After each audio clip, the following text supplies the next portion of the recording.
Hello everybody. For the last about 300-400 years,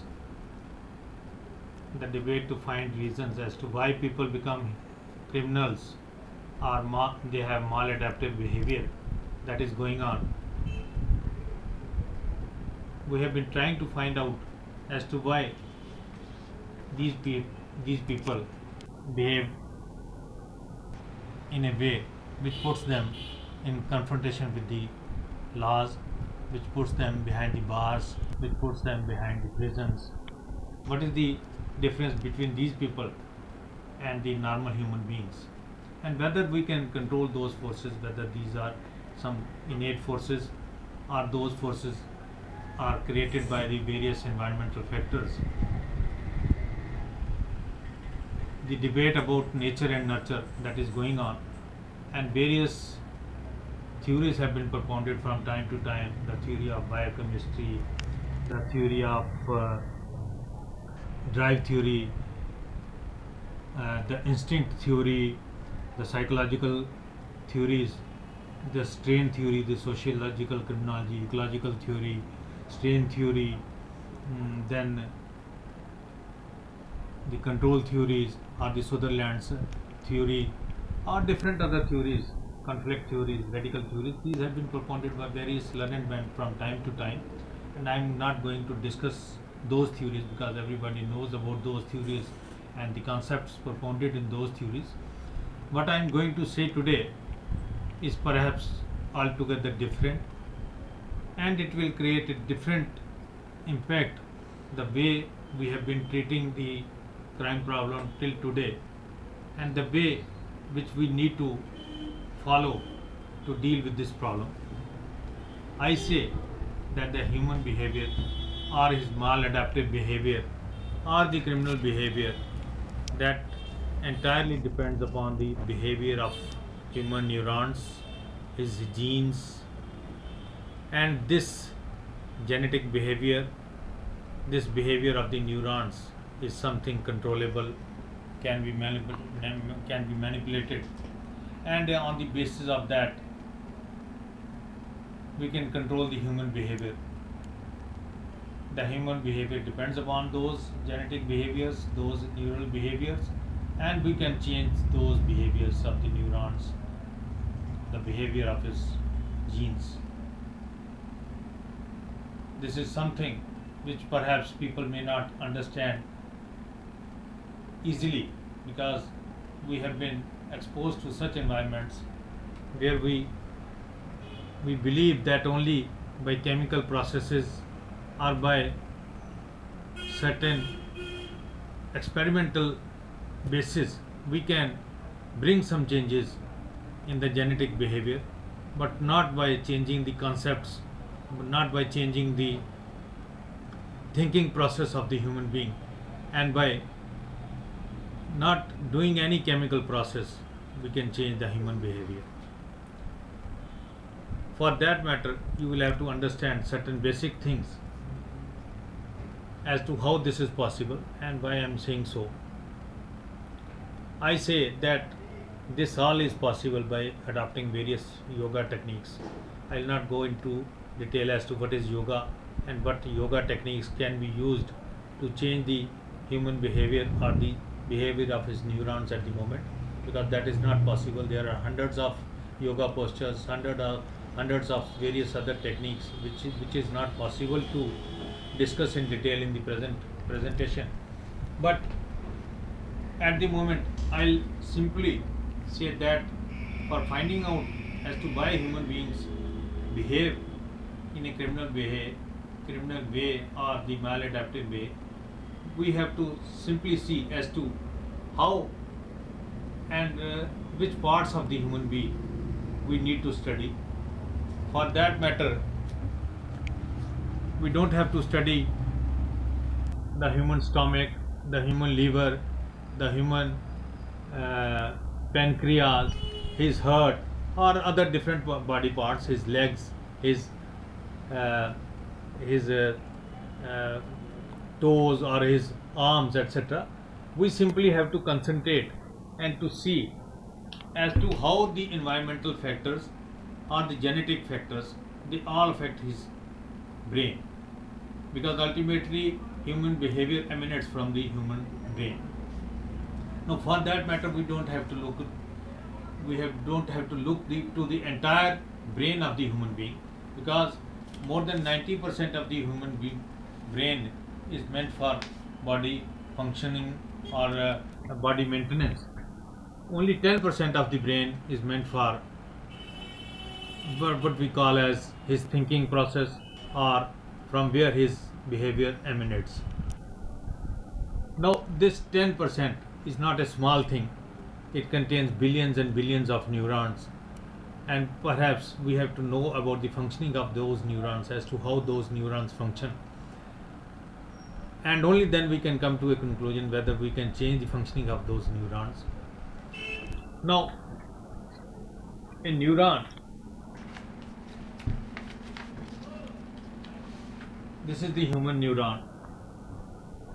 This receives signals through perhaps millions of sensory inputs, sensory organs, through 5 sensory organs, which convey their decision through millions of sensors to these neurons, and ultimately those signals are processed in this part of the neuron, which we call as the soma, or which we call as the nucleus within the soma, where the entire decision is taken by the neurons, and that decision is ultimately conveyed to the different other neurons by release of various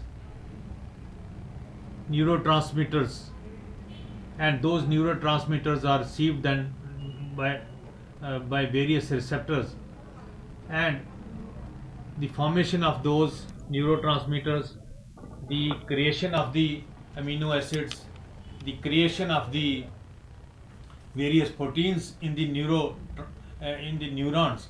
how those neurotransmitters are formed, how those amino acids are controlled and released by various neurons.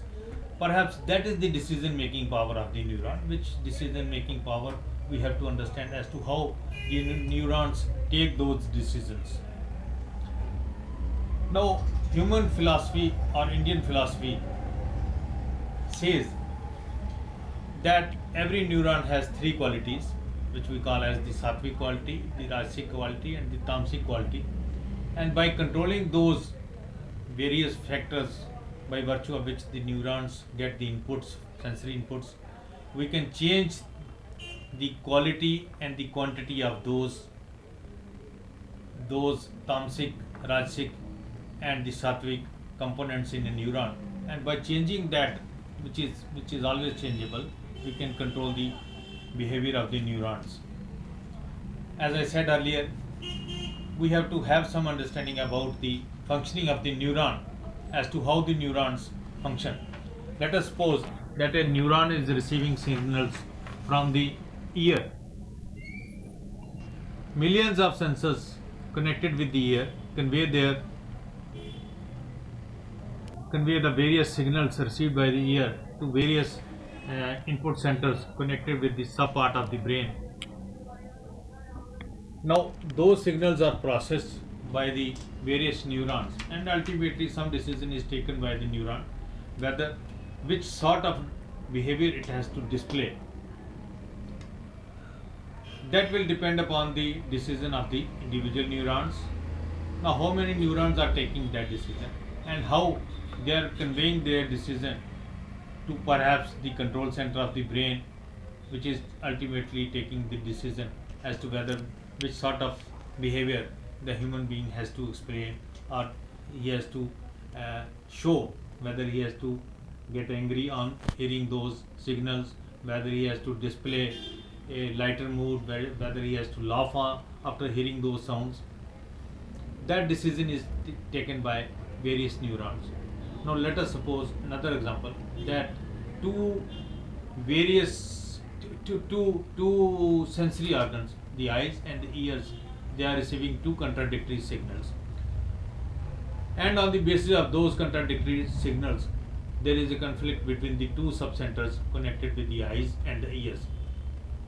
The eyes are receiving a signal which say that the man has to show his uh, lighter mood, his he has to laugh, but the ears are receiving a signal which say that he has to display an angry mood.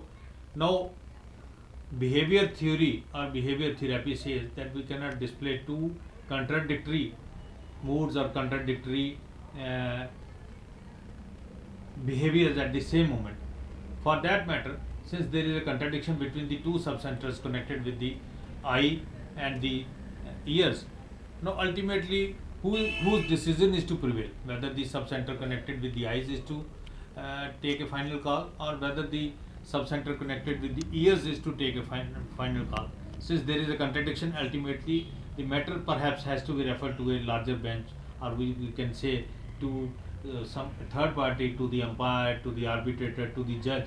Now, who is the umpire or who is the judge in this case?